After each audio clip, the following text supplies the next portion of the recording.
sayyidina Muhammadinil Fatih lima ughliq wal khatim lima sabaq nasiril haqqi bil haqqi wal hadi ila siratikal mustaqim wa ala alihi haqqa qadrihi wa miqdarihil azim. Amma ba'du. Kepada Allah kita bersyukur dan hanya kepadanya kita menggantungkan semua harapan dan aktivitas kita kepada Allah Subhanahu wa ta'ala. Karena tidak ada tempat gantungan yang paling sempurna, tidak ada tempat gantungan yang paling bijaksana dan paling menepati janji kecuali kita hanya berharap kepada Allah Subhanahu wa ta'ala. Kalau kita bergantung, berharap kepada selain Allah, maka yang ada adalah kecewa. Kalau tidak kecewa hari ini, besok kita akan kecewa. Kalau tidak esok, lusa kita akan kecewa. Kalau tidak lusa, pekan depan kita akan kecewa. Maknanya kita harus terus menggantungkan semua harapan, pertolongan apapun itu hanya kepada Allah Subhanahu wa ta'ala. Kepada Allah kita menyembah dan hanya kepadanya kita memohon pertolongan. Salawat beriring salam senantiasa kita curah limpahkan ke hadirat junjungan alam Nabi besar Muhammad sallallahu alaihi wasallam yang hadis-hadisnya sampai detik ini kita masih pelajari. Mudah-mudahan ini menjadi wasilah kita untuk bertemu dan berkumpul dengan baginda Rasulullah sallallahu alaihi wasallam. Kenapa? Karena cinta kepada baginda Rasul itu mudah diucapkan tapi sulit direalisasikan. Makanya Rasulullah itu pernah berkata kepada kita bahwa orang yang mengamalkan sunnah-sunnah baginda Rasulullah sallallahu alaihi wasallam hidup dengan rangkaian sunnahnya baginda Rasul persis seperti menggenggam bara api. Dipegang panas, dilepaskan padam. Maka mudah-mudahan dengan wasilah kita mengkaji ilmu-ilmu hadis-hadis yang baginda Rasulullah sallallahu alaihi wasallam sampaikan yang begitu luas dan banyak, mulai dari bangun tidur sampai tidur lagi, mulai dari dalam kandungan sampai masuk ke liang lahat, sampai kemudian di hari akhir, semuanya sudah tercover dalam hadis baginda Rasulullah sallallahu alaihi wasallam. Dan ibu-ibu jamaah majelis taklim Baitur Rahim yang saya cintai karena Allah, hari ini alhamdulillah kajian kitab Riyadhus Shalihin masih membahas tentang babun niyah, babul ikhlas wa ihdarun niyah, bab ikhlas dan menghadirkan niat dalam setiap aktivitas. Dan kita hari ini sampai kepada hadis yang ke-8. Ibu pegang kitab ininya ya, kitabnya. Hadis ke-8. Halaman 40. Ya, hadis ke-8 halaman 40. Ya, memang kalau kajian kitab itu begitu, enaknya ibu pegang supaya ibu tahu, oh ini hadisnya gitu ya. Baik, saya bacakan dulu ya, Bu. Bismillahirrahmanirrahim. Qala al-musannifu rahimallahu ta'ala wa nafa'na bihi bi'ulumihi fid dharain amin amin ya rabbal alamin. An Abi Hurairah Abdurrahman bin Sakhar radhiyallahu anhu qala Rasulullah sallallahu alaihi wasallam innallaha la yanzuru ila ajsamikum wala ila suwarikum walaki yanzuru ila qulubikum wa a'malikum. Rawahu Muslim. Dari Abu Hurairah Abdullah bin Sakhar radhiyallahu anhu, dia mengatakan bahwasanya Rasulullah sallallahu alaihi wasallam bersabda, sesungguhnya Allah tidak melihat fisik dan rupa kalian, akan tetapi Allah melihat hati dan amal perbuatan kalian. Hadis riwayat Muslim.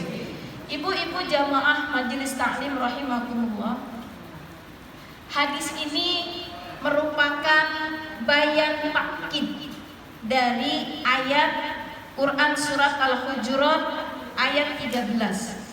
Bayan takkid itu adalah penguat. Jadi ada 4 fungsi hadis. Ada bayan takkid, penguat dari ayat Al-Quran.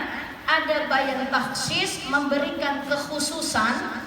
Ada bayan tafsir, memberikan penjelasan lebih terhadap ayat-ayat Al-Quran. Kayak kita misalkan aqimis sholah, kan gak ngerti ya. Kemudian ada hadis baginda Rasulullah, shallu kama ra'aitumuni usolli, itu namanya bayan tafsir. Ada bayan takhsis, mengkhususkan, ya, hurrimat alaikumul maitatu waddamu walahmul khinzir, kan begitu, diharamkan bagimu bangkai, daging, kan begitu. Tetapi ada pengkhususan di sana. Apa yang dikecualikan? Illal jarad, kecuali ikan dan belalang. Jadi ada pengecualian dalam hadis, itu namanya bayan takhsis. Ada bayan takkid. Nah, seperti ini, hadis yang diriwayatkan oleh Abu Hurairah merupakan bayan takkid, menguatkan kembali Quran surat Al-Hujurat ayat 13.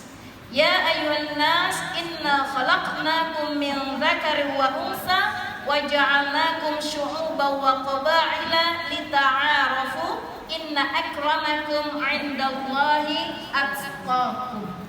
Ayat ini, hadis ini memberikan penjelasan kepada kita bahwasanya Allah itu tidak melihat bentuk tubuh seseorang. Mau dia hitam, mau dia putih, mau cantik, mau sedep, nggak ada yang nggak cantik, semuanya cantik. Allah jadikan semua cantik dengan kadarnya masing-masing, kan begitu. Mau dia pendek, mau dia tinggi, mau dia orang Sumatera, mau dia orang Padang, ya sama Sumatera, mau dia orang Jawa, orang Gorontalo, apapun bentuk tubuhnya, bagaimanapun warna kulitnya, Allah tidak lihat itu. Nggak pandang semua itu. Percuma muka ganteng, cantik, tapi kemudian nggak sholat. Hadis ini menjelaskan tentang itu. Yang kedua, bahwasanya hadis ini menjelaskan bahwasanya Allah dan Rasulullah melarang kita untuk membangga-banggakan apa yang sudah ada pada diri kita. Baik itu bentuk tubuh kita, baik itu kendaraan kita, rumah kita, istana kita, apapun yang kita miliki, maka itu tidak perlu dibanggakan. Kenapa? Karena Allah hanya melihat ketakwaan kita. Karena Allah hanya melihat hati kita. Karena Allah hanya melihat amal perbuatan yang kita lakukan. Hadis ini lebih jauh lagi menjelaskan bahwasanya ketika seseorang ingin melakukan suatu perbuatan, ya, walaki yanzuru ila qulubikum wa a'malikum, Allah tidak melihat rupanya, Allah tidak melihat jenisnya, warna kulit dan lain sebagainya, tetapi Allah lihat hati kita. Bu, bisa jadi kalau saya contohkan begini, ibu, ini contoh, hadir di majelis ilmu ini, ibu duduk berdampingan, yang tahu niatnya itu hanya ibu. Apakah niat ibu datang ke sini untuk betul-betul ikhlas lillahi ta'ala menuntut ilmu Allah, atau hanya untuk pamer pakaian, pamer perhiasan? Gak ada yang tahu niat itu. Kata Ibnu Qayyim menjelaskan, yang tahu, kalau mau tahu kadar keikhlasan seseorang, itu yang tahu hanya dirinya dengan Tuhannya. Kadar keikhlasan itu dilihat dari amalnya, Bu. Kalau ibu mau mengukur, melihat ikhlasnya itu sudah seberapa banyak, ibu lihat aja, cek aja. Berapa banyak amal ibadah yang ibu sembunyikan, berapa banyak amal ibadah yang ibu tampakkan. Sedekah mana yang paling banyak ibu umumkan, sedekah mana yang paling banyak ibu sembunyikan. Walaupun sedekah itu ketika diumumkan juga tidak mengapa, tetapi Allah lebih suka kalau itu disembunyikan. Umar bin Khattab, ketahuan punggungnya itu hitam, yang kemarin saya ceritakan, itu bekas membawa gandum. Kok kenapa para sahabat kemudian sekarang bisa kita tahu amalan-amalan para sahabat? Allah yang tampakkan, bukan sahabat itu yang mengatakan saya habis sedekah gandum 100 kilo setiap hari. Enggak. Yang tahu kadar keikhlasan itu adalah hati ibu dan Allah. Makanya Allah tidak lihat bagaimana bentuk tubuh kita, enggak Bu. Seberapa banyak ibu sembunyikan, maka sebanyak itu pun pahala yang akan ibu dapatkan. Karena sesungguhnya salah satu ciri keikhlasan dari amal ibadah itu adalah apabila kita banyak menyembunyikannya. Ya, Allah tidak main-main berkenaan dengan hati. Allah tahu, maka sepertiga bangunan sunnah itu adalah berbicara tentang hati. Jangan kemudian kita gadaikan ibadah kita, sholat kita, zakat kita, puasa kita hanya untuk bibir orang semata. Pengen dipuja, pengen dipuji, pengen disebut kebaikannya. Jangan. Kenapa? Karena ukurannya adalah bagaimana kita harus berdagang. Dagangan kita itu supaya yang beli adalah Allah. Kalau dagangan kita yang beli adalah Allah, maka tidak ada keuntungan yang paling nikmat yang akan kita dapatkan kecuali surganya Allah. Coba kalau ibu sedekah, kemudian ibu tampakkan, ibu ceritakan kepada orang lain, ibu paling dapat pujian, senang hati ibu, tapi selesai sampai di situ, tidak akan mendapatkan apapun, habis amal ibadah ibu. Tapi kalau ibu sembunyikan itu, tiba-tiba ibu sedekah ke masjid, kan begitu, tiba-tiba ibu sedekah ke panti asuhan dan tidak ada satupun orang yang tahu, ibu sembunyikan itu, kitmanul hasanat, banyak yang ibu sembunyikan, maka itu yang akan menjadi bekal ibu. Maka berlomba-lombalah mulai dari sekarang bagaimana ibu bisa melakukan kebaikan secara sembunyi-sembunyi. Walaupun secara syiar itu juga diperkenankan, ibu sedekah diumumkan, silakan. Umumkan di masjid, sedekah dari ibu A 1 juta rupiah untuk pembangunan lantai 2 masjid Baitur Rahim, diumumkan, silahkan. Itu betul sedekah fani'immahi. Kalau kau tampakkan sedekah itu fani'immahi, Allah akan berikan kenikmatannya. Wa itu beduha, kalau kau sembunyikan. Nah, jadi kalau disembunyikan itu lebih utama posisinya. Udah dari hamba Allah 1 juta. Kenapa? Karena ada penyakit hati yang sering menggerogoti itu adalah riya. Pengen dilihat sama orang, ya kan? Pengen didengar sama orang. Menceritakan apa yang sudah kita lakukan itu namanya ujub. Nah, penyakit-penyakit hati ini supaya terhindar, maka lebih baik kita tidak tampakkan sedekah itu. Kasih aja. Begitu ya. Tidak perlu juga kita mungkin. Ibu-ibu jamaah rahimakumullah, hadis ini kemudian saya teringat dari dalam kitab Hadis Arba'in An-Nawawi, sama karangan Syekh Nawawi Al-Baghdadi, berkenaan dengan hadis nomor 4. Ini masih penjelasan. Di kitab itu enggak ada. Di kitab adanya di Arba'in An-Nawawi. Jadi hadis ini pun saya teringat dengan hadis Arba'in An-Nawawi yang nomor 4, yang kemarin hadisnya itu panjang, berbicara tentang bagaimana penciptaan manusia, kemudian bagaimana ditiupkan 4 perkara. Ujungnya itu adalah membunyikan satu hadis. Ujung hadis itu berbunyi bahwa inna ahadukum la ya'malu bi'amali ahlil jannah hatta ma yakunu bainahu wa bainaha illa dhira' fayasbiqu alaihi alkitab fayamalu bi'amali ahlin nar fayadkhulaha. Dalam hadis itu diterangkan bahwa ada seseorang yang dia itu suka ngaji, suka sholat, suka puasa, suka sedekah, terlihatnya seperti itu, Bu. Maka diterangkan di situ layak malu bi'amali ahlil jannah hatta ma yakunu bainahu wa bainaha illa dirah.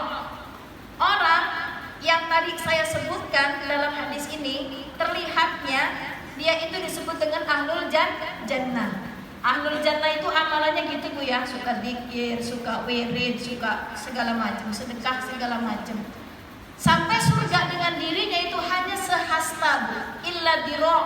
Sehasta itu segini ya. Ini sejengkal, sehasta, satu depak kan begitu. Ini dekat banget Bu. Antara dia dengan surga, orang yang rajin tadi itu hanya sehasta. Tapi kemudian dia melakukan amalan-amalan ahli neraka, maka dia masuk ke dalam neraka. Apa sih maknanya? Lanjut kemudian hadis itu diterangkan. Hadis itu juga terus menjelaskan, wa inna ahadukum ya'malu bi'amali ahli nar hatta ma yakunu bainahu wa bainaha illa dira fayasbiqu alaihi alkitab fayamalu bi'amali ahli jannah fayadkhulaha. Ada juga orang yang terlihatnya dia itu seperti ahli neraka. Orang kan kalau hidup di dunia ini ada yang kelihatannya ahli surga, oh doyan ngaji ahli surga, ya kan begitu kan? Doyan sholat ahli surga, suka sedekah ahli surga, kan begitu ya? Ada orang yang kelihatannya, suka mabuk, kira-kira kan begitu. Suka jajan di luar dan macam-macam perbuatan-perbuatan buruk, suka gibah dan lain sebagainya. Terlihatnya seperti ahlun. Nah, tetapi kemudian dia di akhir hayatnya melakukan perbuatan yang termasuk terkategori atau tergolong kepada ahlul jannah, maka orang itu kemudian masuk ke dalam surga. Hadis ini kemudian menjadikan pelajaran ibrah kepada kita bahwa ketika orang terlihat di mata manusia seperti ahli surga, tetapi ternyata niatnya pengen dipuji oleh manusia, pengen dialem sama orang, maka amal ibadah yang ia lakukan itu menjadi sia-sia. Walaupun surga antara dirinya dengan surga itu hanya tinggal sejengkal, tetapi kemudian fayasbiqu alaihi alkitab fayamalu bi'amali ahli nar, di akhir hayatnya kemudian dia melakukan perbuatan-perbuatan ahli neraka, fayadkhulaha, maka dia masuk ke dalam neraka. Apa sih contohnya? Ibu ingat Syekh Barsiso yang pernah saya ceritakan? Syekh Barsiso, ulama yang punya murid banyak, yang kemudian malaikat pun iri terhadap orang soleh ini, tapi kemudian di akhir hayatnya Syekh Barsiso kemudian wafat menyembah iblis. Masih ingat kisah itu? Ya kan? Suruh minum khamar, setelah minum khamar dia berzina, jinahi perempuan itu, di akhir kemudian bunuh, kan begitu. Di akhir kemudian iblis menjelma menjadi manusia, saya akan berikan kamu pertolongan. Maka kemudian Syekh Barsiso menundukkan matanya menandakan keiyaan persetujuan kepada iblis itu, maka masuklah Barsiso kepada ahlul. Ini contoh terlihatnya gitu seperti ahli surga, tetapi kemudian di akhir Syekh Barsiso kemudian menjadi ahlu neraka. Ini pelajaran ibrah. Kemudian di yang penjelasan selanjutnya, ada manusia yang terlihatnya seperti ahlun nar, fayamalu bi'amali ahlin nar hatta ma yakunu bainahu wa bainaha illa dira, sampai neraka dengannya itu seperti sehasta. Orang ini ahli neraka, suka melakukan perbuatan neraka, sampai neraka dengan dirinya itu hanya tinggal sehasta. Fayasbiqu alaihi alkitab fayamalu bi'amali ahlil jannah fayadkhulaha. Tetapi kemudian dia melakukan perbuatan ahlul jannah fayadkhulaha, dan dia masuk ke dalam surga. Apa contohnya? Ibu-ibu mungkin masih ingat, dan walaupun hadis ini menjadi kontroversi, sangat kontroversi di kalangan para ahli hadis, ada seorang pelacur. Ibu pernah dengar cerita itu? Pelacur yang kemudian pas pulang ngasih minum anjing. Ini ada yang banyak sepakat, ada yang tidak. Banyak kontroversi Bu tentang hadis itu. Kenapa kok kemudian itu muncul? Imam An-Nawawi termasuk orang yang kemudian wajar saja dia masuk ke dalam neraka. Yang dilihat niatnya ikhlas, tulus, ridho, ingin ngasih kepada anjing itu minum yang kehausan sampai menjulurkan lidahnya ke bawah tanah. Kemudian dibukanya sepatunya, diambilnya air minum itu dari sumur, dikasihnya dia air minum, sampai kemudian anjing ini pun hilang rasa haus. Bukan perkara pelacurnya, tapi perkara bagaimana dia niatnya ikhlas memberikan pertolongan, bantuan kepada sesama makhluk Allah. Maka dari sini kita paham bahwasanya hadis ini menjelaskan kepada kita jangan pernah menyepelekan orang. Jangan pernah kemudian kita nyinyir sama orang, karena kita tidak tahu di akhir hayat kita apakah kita masuk masih tergolong kepada ahlul jannah atau naudzubillah kita kemudian menjadi ahlun nar. Mudah-mudahan kita terhindar dari itu. Jadi itu Bu ya, hadisnya pendek tapi penjelasannya panjang. Kemudian lanjut ke hadis yang ke-9. Kata Rasulullah kalau mau minum pakai tangan. Saya bacakan dulu. Lanjut di hadis ke-9. Bismillahirrahmanirrahim. Wa an Abi Musa Abdullah bin Qais al-Ash'ari radhiyallahu an qala su'ila Rasulullah sallallahu alaihi wasallam 'anil rajuli yuqatilu syaja'atan wa yuqatilu hamiyatan wa yuqatilu riya'an ayyu dzalika fi sabilillah. Faqala Rasulullah sallallahu alaihi wasallam man qatala litakuna kalimatullahi hiyal ulya fahuwa fi sabilillah. Muttafaqun alaih. Dari Abu Musa Abdullah bin Qais al-Ash'ari radhiyallahu anhu, dia mengatakan bahwa Rasulullah sallallahu alaihi wasallam pernah ditanya tentang orang yang berperang untuk menunjukkan keberaniannya, berperang dengan semangat fanatisme, dan orang yang berperang karena riya. Siapakah di antara mereka yang berperang di jalan Allah? Rasulullah sallallahu alaihi wasallam menjawab, barang siapa yang berperang dengan tujuan untuk meninggikan kalimat Allah, maka dia berperang di jalan Allah. Subhanallah. Muttafaqun alaih. Ibu-ibu jamaah majelis taklim yang dirahmati oleh Allah, hadis ini diriwayatkan oleh Abu Musa al-Ash'ari, ya. Abu Musa al-Ash'ari. Abu Musa al-Ash'ari itu salah satu sahabat Rasul dari Yaman yang beriman di Mekah. Jadi kalau beriman di Mekah itu sangat teruji bagaimana keimanannya diuji pada waktu itu. Karena kita ketahui bersama ketika Islam disebarkan di Mekah itu kan terjadi pemboikotan, ya. Rasulullah diboikot, para pengikutnya diboikot, sampai kemudian hijrah ke Taif, sampai kemudian hijrah dari Taif ke Madinah, sampai kemudian dari Madinah hijrah lagi ke Mekah. Artinya Abu Musa al-Ash'ari adalah salah seorang sahabat Rasul yang memang betul-betul mendampingi Rasul. Kemudian bagaimana dia pun merasakan sakitnya begitu diboikot pada waktu itu, ya. Apa yang ditanyakan oleh Abu Musa al-Ash'ari? Abu Musa al-Ash'ari ini nanya ke baginda Rasul, ya Rasulullah. Kata Abu Musa al-Ash'ari, dia bertanya tentang seseorang yang kemudian berperang. Yang pertama, perangnya karena keberaniannya. Yang kedua, berperang karena fanatisme golongannya atau membela sukunya, kira-kira seperti itu ya. Yang ketiga adalah berperang karena riya. Abu Musa al-Ash'ari nanya, ya Rasulullah, dari tiga tuh mana yang dikategorikan fi sabilillah? Maka Rasulullah menjawab, yang menegakkan agama Allah itulah yang sabilillah. Jadi pertanyaannya tiga enggak dijawab sama baginda Rasul.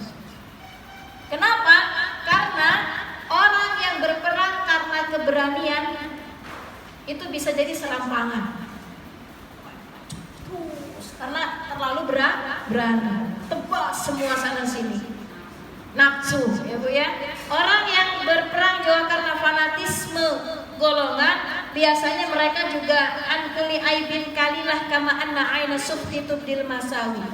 Orang yang perang karena satu golongan, membela golongan, biasanya juga akan memandang orang lain masalah, golongan saya paling benar. Atau orang yang berperang karena riya, mana yang termasuk sabilillah? Enggak, tiga-tiganya. Kata baginda Rasul. Kenapa? Di sini kita akan pelajari bahwa niat itu menjadi tolak ukur. Bukankah kita pernah mendengar satu hadis bahwasanya ketika ada orang yang berjihad fi sabilillah, kemudian dia wafat, ketika dibangkitkan ditanya sama Allah Subhanahu wa taala, "Dulu aku kasih kamu keberanian dan kamu berperang, untuk apa kamu melakukan itu?" Apa yang kemudian dijawab oleh orang ini? saya berperang demi tegaknya kalimat Engkau ya Rasulullah. Apa ya Allah? Apa kemudian yang Allah katakan? Kadzabta, kamu dusta. Kau berperang, bukankah kau ingin dikatakan sebagai orang yang pemberani? Kata Allah, laqad qila, dan kau sudah dapatkan itu di dunia. Fadkhulin nar, maka silahkan kamu masuk ke dalam neraka. Jadi antara hadis dengan hadis itu biasanya saling keterkaitan, saling korelasi posisinya. Maka orang yang berperang di jalan Allah pun tidak semata-mata kemudian dikategorikan fisabilillah, tidak, tergantung niatnya. Hadis ini memberikan 3 pelajaran kepada kita. Pertama, bahwasanya niat adalah tolak ukur segala-galanya. Yang kedua, niat itu tidak ada batasnya, nggak ada batasnya. Segala sesuatu yang kita lakukan harus didahului dengan niat, karena itu yang akan menjadi tolak ukur kita di hadapan Allah Subhanahu wa Ta'ala. Kemudian barometer yang disebutkan oleh Nabi, kan barometernya itu bukan karena berani, bukan karena fanatisme golongan, bukan karena ria, tetapi tolak ukur yang diberikan oleh baginda Rasul dalam hadis ini adalah bahwa yang terkategori fisabilillah adalah ketika dia membela negaranya, ketika dia membela bangsanya, tetapi diiringi dengan kalimat Allah. Kenapa? Karena banyak orang fanatisme beragama tuh. Dia bela golongannya, mati-matian, tetapi kemudian dia mengkafirkan golongan yang lain. Bukankah ini pernah terjadi? Abu Musa al-Asy'ari itu adalah salah seorang sahabat yang diutus juga pada peristiwa tahkim, ketika Ali bin Abi Thalib memaafkan orang yang membunuh Utsman bin Affan, sampai kemudian terpecah belah umat Sayyidina Ali bin Abi Thalib. Ada yang terus ngikut kepada Ali bin Abi Thalib, Syiah namanya. Ada yang kemudian keluar dari barisan Ali bin Abi Thalib, Khawarij namanya. Ada yang kemudian i'tazalah, saya menyerahkan diri, mengangkat diri. Ya. Jadi fanatisme itu sudah ada sejak zaman sahabat. Sehingga Rasulullah itu tidak menjadi kategorikan bahwasanya orang yang berperang karena fanatisme beragama itu kemudian menjadi fisabilillah, tergantung niatnya. Coba kalau ibu perhatikan masyarakat kita, orang yang kalau sudah antik sekali dengan satu golongan, maka kepada golongan yang lain itu akan menjadi apa ya? Bukan termasuk umatku, bukan termasuk umat Rasulullah, bahkan saling mengkafirkan. Naudzubillah. Ini yang terjadi banyaknya. Ada yang mengatakan saya Ahlus Sunnah wal Jamaah, kamu mau bukan? Ahlus Sunnah wal Jamaah itu milik semua. Yang ikut kepada sunnah Rasulullah maka disebut Ahlus Sunnah. Maka dalam hadis ini pelajaran yang diambil adalah Rasulullah tidak kemudian mengatakan orang yang membela fanatisme golongan itu terkategori kepada Ahlus Sunnah. Terkategori kepada fisabilillah. Tapi barometernya adalah bagaimana ketika niatnya itu untuk menegakkan agamanya Allah, barulah dia terkategori kepada fisabilillah. Ibu-ibu jamaah rahimakumullah, perang itu ada 2. Yang pertama perang secara ofensif, nyerang. Yang kedua perang secara defensif atau pembelaan diri. Kalau menyerang, maka dua-duanya masuk neraka. Ini ada kaitannya dengan hadis yang ke-10 nanti. Tapi kalau untuk membela diri, itu maka posisinya di dalam kitab ini, di syarah Riyadhus Shalihin yang kemudian dijelaskan oleh Syekh Utsaimin, bagaimana kalau misalkan ada perampok datang, berikan hartamu. Apa kata baginda Rasulullah? Kamu tidak boleh memberikannya, pertahankan. Ini beda ya kalau pertahanan diri. Pertahankan. Ini pelajaran ketiga yang kita ambil dari hadis ini. Bagaimana kalau dia menyerang? Lawan, kata baginda Rasul. Ya kan? Bagaimana kalau dia membunuhku? Jika dia membunuhmu, maka kamu mati syahid. Beda. Kalau berurusan dengan penjagaan atau pembelaan di diri, baik diri maupun harta. Apalagi kalau perempuan ya Bu ya, membela kehormatan, kan begitu, mau diperkosa dan lain sebagainya, kita lawan dengan maksimal mungkin. Kalaupun tak terbunuh, maka posisinya syahid. Bagaimana jika aku membunuhnya? Jika kamu membunuhnya, maka dia masuk neraka. Beda antara ketika kita menyerang secara sujaah tadi, tidak ada basic penyerangan, begitu posisinya. Beda dengan bagaimana kita melakukan perlawanan diri ketika harta kita ad-daruriyah, misalkan menjaga jiwa, menjaga raga, menjaga harta, menjaga kehormatan, kemudian itu diganggu, maka kita wajib melawan. Kan posisinya begitu. Hanya sayangnya kalau kita kemudian melawan, kalau menurut hadis baginda Rasul ini, kalaupun kita mati syahid. Kalaupun kita membunuhnya, maka orang itu masuk neraka. Orang yang berzina pada masa baginda Rasulullah SAW nanti kita akan dapatnya di bab taubat. Datang ke baginda Rasul, dicambuk dia, dirajam dia, kan begitu. Datang kepada baginda Rasul, kalau sudah dicambuk, sudah dirajam, maka lepas hukum Allah di akhirat nanti. Baik, jadi ini Ibu ya, pelajaran yang kita ambil dari hadis yang ke-9. Yang pertama bahwa segala sesuatu tolak ukurnya adalah niat. Ya, mau dia jihad fisabilillah karena berani, karena fanatisme, karena ria, maka tidak dikatakan sabilillah kalau niatnya hanya ingin disebut orang yang pemberani. Yang kedua, bahwa niat itu tak terbatas, ya, luas cakupannya. Dan yang ketiga, bahwasanya pelajaran yang kita ambil dari hadis ini adalah ya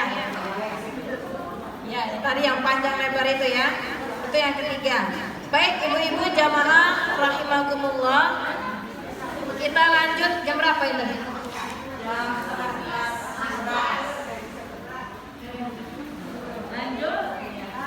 Lanjut satu lagi. Karena hadis yang tadi ada kaitannya dengan hadis ini, kalau dicegat nanti nggak nyambung. Beda. Baik. Nanti habis ini tanya jawab. Ya, Anda bertanya sambil makan, saya yang jawab sambil megang mic. Gak apa-apa. Baik, Bu, lanjut Bu, hadis ke-10. Ya, subhanallah. Ini di usia senja ngeliatin kita, mudah-mudahan Allah angkat derajatnya. Amin. Hadis ke-10.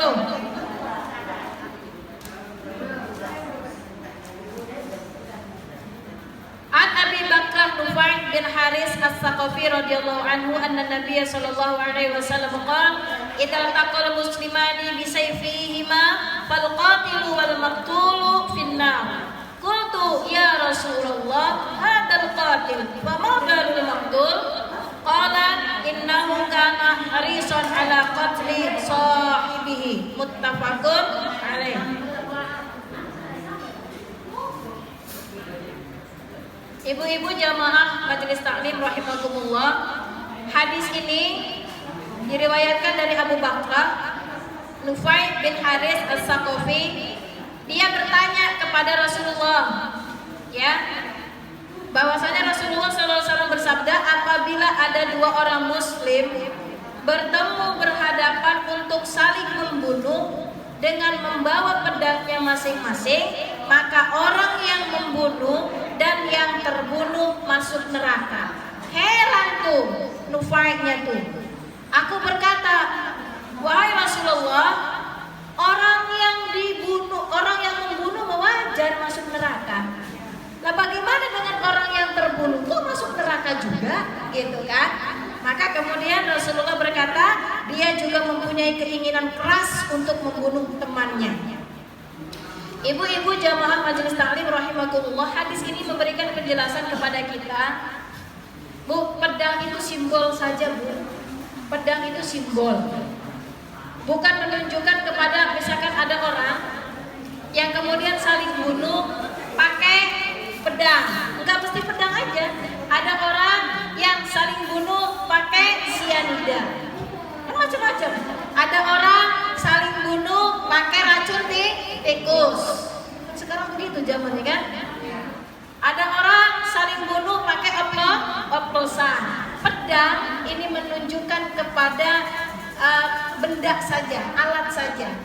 Nah, di sini menjelaskan kepada kita bahwasanya Abu Bakar tuh nanya, Bu, ya Rasulullah, ada dua orang saling bertengkar, berperang, sama-sama menggunuskan pedang, kan begitu posisinya ya. Kemudian Rasulullah berkata, yang membunuh tuh masuk neraka, yang terbunuh juga masuk neraka. Loh, kok begitu ya Rasulullah? Kata Nufai.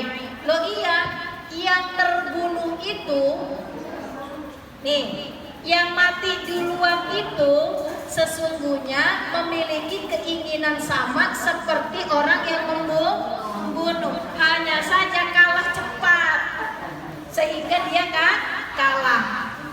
Hadis ini bunyinya begitu. Apa sih maknanya, Bu? Maknanya niat. Bahwasanya perbuatan itu tergantung niat. Bukankah di sini kemudian kalau misalkan orang yang terbunuh itu sigap lihai dia memainkan pedang, bukankah dia juga akan terbunuh posisinya? Maka orang yang membunuh dengan orang yang terbunuh, orang yang mendolimi dengan orang yang terzolimi, ketika memiliki niat yang sama, kalau diliterasikan begitu, ketika memiliki niat yang sama, ingin saling bunuh, maka dua-duanya masuk neraka. Gimana? Ya. Oh beda. Kalau itu jihad, Bu. Kalau yang tadi kayak semacam baginda Rasul kan melakukan penaklukan ya, ekspansi wilayah, perluasan wilayah, perang kan? Terus. Kemudian dalam hadis yang ke nomor berapa tadi? 9 tadi kan dijelaskan, ada yang syaja'ah, ada yang karena fanatisme, ada yang karena ria, beda, posisinya beda. Maka kalau dalam hal itu, kalaupun dia terbunuh syahid fi sabilillah, kalau niatnya ikhlas karena Allah, maka di sini kita pentingnya menjaga hati, mengelola niat, karena segala sesuatu itu tergantung niatnya, ya. Pelajaran yang diambil dari hadis ini adalah bahwasanya dosa membunuh itu sangat besar. Wa may yaqtul mu'minan muta'ammidan fajazaohu jahannam. Barang siapa membunuh seorang yang beriman dengan sengaja, maka balasannya adalah neraka jahannam. Khalidan fiha, kekal di dalam neraka. Wa ghadiballahu alaihi wa la'anahu wa 'adda lahu 'adaban 'azima. Allah murka kepadanya dan melaknatnya serta menyediakan azab yang besar baginya. Jadi kalau orang membunuh seorang mukmin, seorang muslim dengan secara sengaja, maka Allah murka kepadanya dan tempat kembalinya adalah neraka. Nah, itu. Yang kedua, beda kalau misalkan ini saya masih bilang bahwasanya ada korelasi dengan hadis yang sebelumnya. Kalau kemudian kita ini membunuh posisinya karena kita ingin menyelamatkan harta kita, kehormatan kita, jiwa kita, raga kita, itu tidak mengapa posisinya. Kalau posisinya itu kemudian menjadi hak-hak doruriyah kita itu terzolimi. Ya. Yang kedua, hadis ini menjelaskan, memberikan pelajaran kepada kita bahwa kalau di zaman sahabat terjadi yang syubhat, Bu. Karena ada hadis lain yang menjelaskan man qutila duna damihi fahuwa syahid wa man qutila duna ahlihi fahuwa syahid wa man qutila duna malihi fahuwa syahid. Barang siapa yang terbunuh karena membela dirinya, maka dia syahid. Barang siapa terbunuh karena membela keluarganya, maka dia syahid. Barang siapa yang terbunuh karena membela hartanya, maka dia syahid. Artinya, misalkan ibu tiba-tiba lagi tidur, naudzubillah, contoh. Kemudian ada misalkan perampok datang, ambil harta ibu, ada anak gadis mau diperkosanya lagi. Ibu mati-matian perang melawan orang itu, ibu mati, syahid posisinya. Walaupun sama-sama memegang pisau. Contoh. Kenapa? Beda statusnya dengan yang tadi. Beda. Kalau yang tadi mah kalau barat kitanya pengen saling membunuh. Kalau kita kan tidak pengen membunuh, tapi karena orang itu zalim kepada kita, mau merampas harta kita, mau merampas kehormatan kita, kita melawan, kita mati, kita syahid. Beda. Artinya kan ada kerancuan di sini. Ada ragu di antara kalangan para sahabat. Katanya kalau saling hunus pedang masuk neraka. Tapi kemudian kalau dalam hal-hal ini mati syahid itu disebut dengan istisna, pengecualian. Di sini kita akan pahami, Bu, enaknya hidup di zaman sahabat. Kalau terjadi syubhat, sesuatu yang kurang jelas, ya kan, sama-sama pegang pedang, yang satu masyahid, yang satu neraka, maka mereka langsung datang kepada baginda Rasul. Di sini kita akan pahami bahwa tidak ada perkara syubhat dalam Islam. Semuanya jelas, semuanya terang. Karena ada hadis yang akan menjelaskan dengan hadis yang lain. Kira-kira itu Ibu yang bisa saya sampaikan pada kesempatan hari ini. Subhanallah, alhamdulillah. 3 hadis kita belajar di sini. Mudah-mudahan itu bermanfaat untuk kehidupan kita, baik bekal di dunia maupun di akhirat kelak. Dan karena sesungguhnya ketika kita belajar, itu berarti kita harus punya siap mental yang kuat untuk melaksanakan syariat agama Islam dan punya keinginan yang kuat untuk memutus mata rantai kebodohan, memutus bagaimana kesalahan dan kekhilafan serta kealpaan yang kita lakukan selama hidup. Karena seperti yang saya sampaikan di awal, ketika kita ingin berpegang teguh kepada sunnah Rasul, berpegang teguh kepada bagaimana kita mengikuti perintah-perintah Rasul, maka kita akan dihadapkan oleh perkara yang sangat berat. Kita pegang, kita akan panas, kita lepas, kita akan padam.